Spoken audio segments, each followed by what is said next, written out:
flexing good? I think you're flexing all of it, but I'm not sure what that necessarily means. Well, it's not a beautiful day in Havasu. The wind's blowing, it's cold, it's wintry. Time to get back on this Diamond T. I picked up a motor the other day for it. I got to get the wheels mounted up on it. And I'll share with you guys what I'm going to be doing with this. I'm actually going to make this truck into a logging truck. So my family goes way back in history logging. My grandpa logged, my uncles all logged, my great-grandpa logged, and I mean, we're talking, they were lumberjacks. That's what they did. They cut timber, hauled it to the mill, cut it up. They all had sawmills. I'm going to take you right now on a little ride with Brad and Nicole, and we're going to go visit my grandpa's sawmill. My dad took me there when I was really young. Me and my brother, we rode a motorcycle up the trail, and my Aunt Marilyn, she had some pictures of my grandpa's and my uncle's sawmill sites and log trucks and things from back in the day. And it turns out one of the trucks that they were running on the Kaibab was a 1935 Diamond T. So I'm going to build this 1933 Diamond T into a logging truck. I'm going to build a trailer. I'm going to put log bunks on it. My buddy Cord has got some parts that he's going to share with me, and we'll get the engine in it and get it running and maybe go haul a load of logs. I've been talking to my Aunt Marilyn and my Uncle Isaac. Isaac is one of my dad's older brothers. He gave me a lot of good information about the logging history of the Kaibab Mountain. And I never knew this, but my grandfather's mill was the mill that the Whiting brothers bought that turned into Kaibab Industries back in the 60s, 70s, 80s, and 90s. Subsequently, it was closed in the 90s. There's several pictures of my Uncle Marvin. He was the oldest brother. I think he was born in like 1919 or 1920. Can't remember the dates they gave me, but somewhere around there.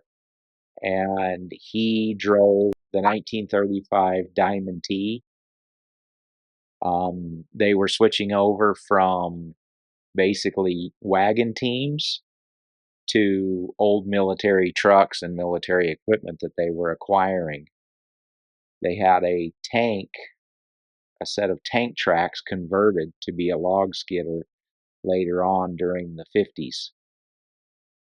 My grandfather also had a mill up in the Muddies out of Mount Carmel, and I am going to take you guys along and we're going to go visit that mill site.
Back in 1980, I was 11 years old, and I got to go to work with my dad one day, and obviously he drove log truck. These pictures you're seeing are of the truck he was driving in 1980. I believe it was truck number 756. My Uncle Owen loaded logs, and he snuck around the truck one time and got a picture of my dad. Basically, this is the famous chain whip where they throw the chain over the logs. It has a cable at the top, and that's how they tie the logs to the truck. There's 2 of them. It's very dangerous because when you're doing that, the logs are not secure and they could fall off on you. In 1982, I got to ride with him another day during the summer. When we got off the Kaibab Mountain, you're down on the Kaibab Plateau, which is essentially the far eastern side of the Arizona Strip. And my dad pulled the truck over, and he usually checks his chains there. And then when he came back around, he opened the passenger door and he said, "Scoot over." And he basically put me in the driver's seat at 12 years old, and I drove that truck back to 1.5 mile marker, which is about where the original sawmill used to be that my grandpa started back in the 40s. So that was a pretty cool experience. The truck was loaded that day with 123,000 pounds, and it had a 5 and a 4 gearbox, and I struggled it all the way there, but I drove it at 12 years old. Ooh, yeah, momentum's momentum, but boy, you hurt when them horses, you're out of business for the day. He was a really young guy when he was doing it. He just hauled the lumber to town. So yeah, that picture where I think it's Melvin again, standing in the very top of the truck, loading. Yeah, we were thinking it was both of them were Melvin. Yep, loading that truck with horses. He's standing off to one side. He's standing on the cab of the truck, waiting for the horses to pull it across so he can untie it and pull another set up. That's a.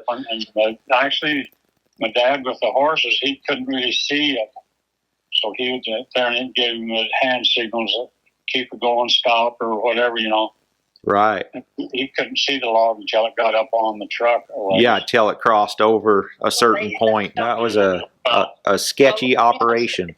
Something about out on the Kaibab. Didn't you say you had a camp out there at the sawmill and you had a tent? The last sawmill they had out there was set up there 1.5 miles. Okay. Now it's just a big campground, kind of, but they call it 1.5 miles. It's on the map and everything, but it's probably about 10 miles at least south of Jacob Lake. And they built that mill just after we had left Bloomington, and the war had just ended, so they had got them old trucks and stuff. And I think it was Woodruff Steed was kind of the one that was putting out the money for it and stuff. And my dad was doing all the work, of course. Yeah, that's the way us Johnsons roll. Yeah. Yeah, it was a pretty nice mill, and that got it going fairly well. And that's when the Whitings came in. Okay. Whiting bought it from them. Okay. So the Whiting brothers, that became the early days of the Kaibab. Yes. Kaibab Anyway, Industries. We were camped there, and Jared and I would have been about 4 or 5 right after the war ended. We moved out of Bloomington and went out there. So it'd been 44, early 45 maybe. So I'd have been 4 or 5. And Jared would have been 7 or 8. But we would go wandering around out in the woods and at home every night. I never was worried about getting lost. We had cabins. They had sawed enough lumber to make cabins and things. We had what we called the cook shack, where everybody would eat, but everybody had their little cabins that they lived in and slept in. And that was set up pretty good. And then the Whiting boys come along with money, and they bought it all out. And they never did run it. They just moved it all out, moved everything that was there. They had some bigger and better stuff, but part of it, they did use. I know they used the edger. The edger was brand new, and they moved it to Fredonia and run it a while. And then later on, they needed a bigger and better carriage. And so my dad bought it back from them. That was what they had out the creek on that mill they had out there. Okay. The one that originally bought new for that mill out 1.5 miles. But that's where the Whiting brothers got their first. Well, they had mills down in Arizona. They had money and everything, came up, That's where they got their start on Kaibab, was that bought my dad and them out. Yeah, that's interesting. I didn't know that little piece of history. That's pretty cool. That's that takes it way back. We just wheeled the Model A back up here, literally. Like, we came up this little road way down over here. It was quite interesting, but we're going to go over here and show Brad and Nicole and look off on Orderville down through the muddies. Hopefully we don't get stung by a bee. I can hear them swarming. So we're up at the top of the muddies and the end of the Cove Road. And you can see right there ahead is Sugar Knoll and Red Canyon. And the top of that road right there is the top of the airstrip. So pretty cool. This Model A does pretty good off-road. It's mostly just an old grassy road cutting up through here, but there are some pretty good hill climbs and some creek crossings.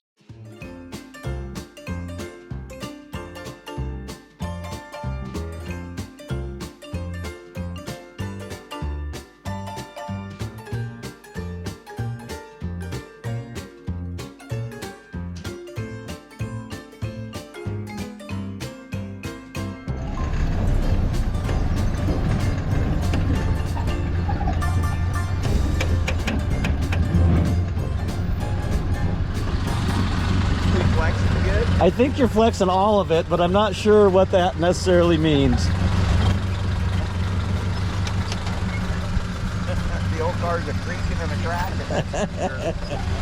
Hey, these cars made the roads in America. They don't need roads, okay?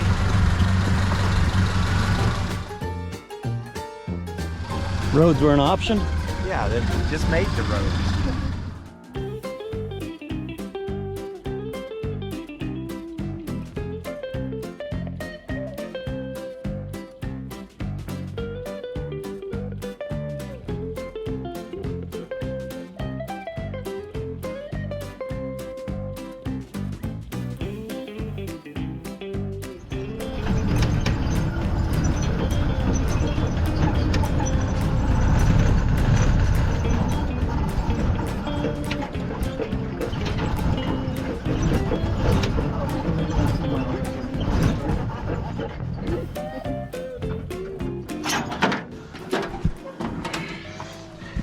What you have to do is pull this off and get her gurgling. And then once it does that, you put her back on. It's good. I don't know why it does that, but it does it. Your bowl's starting to clear up a little bit. Yeah, just when you think it is. This car has a mind of its own on the fuel system.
That ruined its siphon. We've got a few of those to go. It doesn't. There was a little air bubble in it, but it definitely fueled out.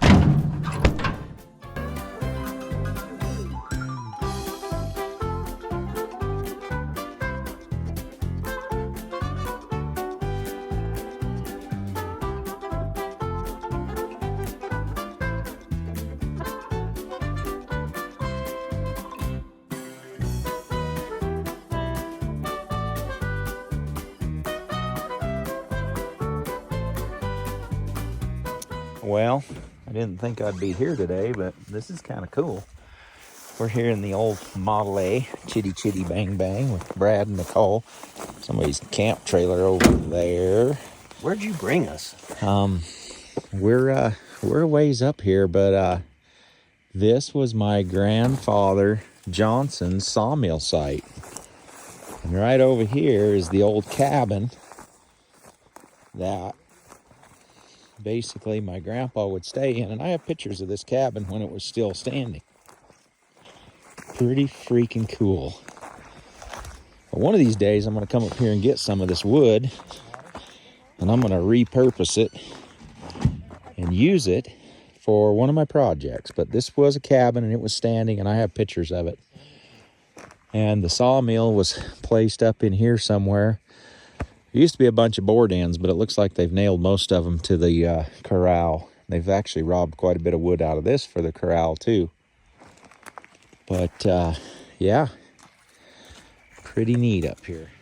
So we found part of the sawmill site. I think this is where they kind of brought the timber in. And I think the sawmill was in this hole down here that we found. We found a barrel and some things that were laying up here, but there's a pretty good section where it's all boarded in, and I'm pretty sure the sawmill sat in here. And there's a pretty good little road in right here where they, I'm pretty sure they were bringing the timber in, but I'm sure they were cutting here, and then the timber, they'd pull it off the end down there. There's some board ends down that way. And then clear down there by the car, that's the cabin right there. And then Dad said him and the boys, they had a cabin off the side over there in that canyon. But this here is definitely where the sawmill actually sat. And there's some pretty cool timbers in there as well. So I gotta bring my old truck up one day and pull some of these timbers out of here and make something cool out of them. But that was probably about 1952. Is what my dad said when he brought us up here. So yeah, pretty neat. Can't believe I'm up here in a stock Model A Ford. Pretty awesome.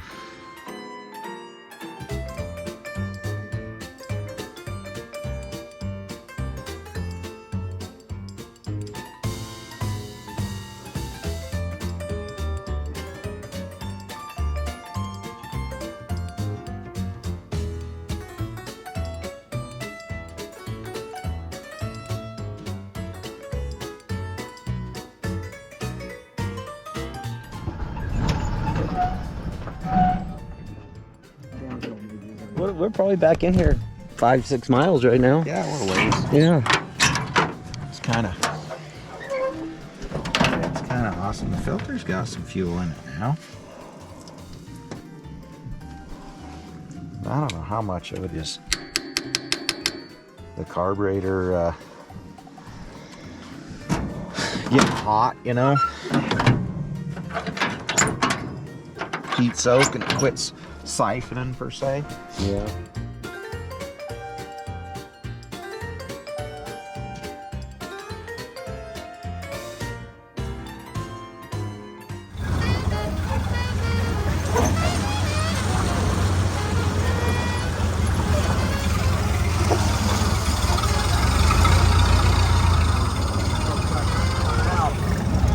Just spun out, Brad.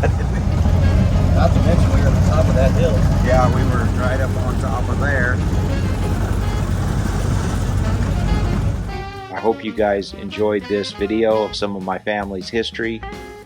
Thank you for watching.